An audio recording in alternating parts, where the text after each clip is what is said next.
मित्रांनो, आत्ताच एक खबर आलेली आहे, बातमी आलेली आहे की जो इलेक्शन बंदोबस्त आहे ऑल ओव्हर महाराष्ट्र जिल्हा परिषदेचा, तो 5 तारखेपासून म्हणजे 5 फेब्रुवारीपासून ते 10 फेब्रुवारीपर्यंत आहे.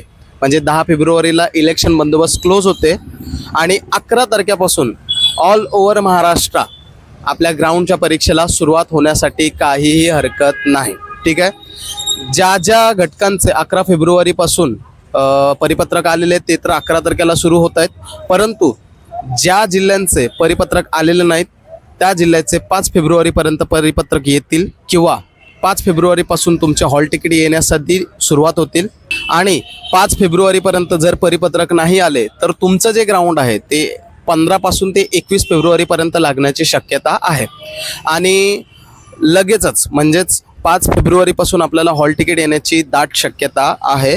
तर तुम्ही सगळ्यांनी 11 फेब्रुवारीपासून ते 21 फेब्रुवारीपर्यंतच्या ग्राउंड परीक्षेच्या अनुषंगाने तयार असले पाहिजे. थँक्यू.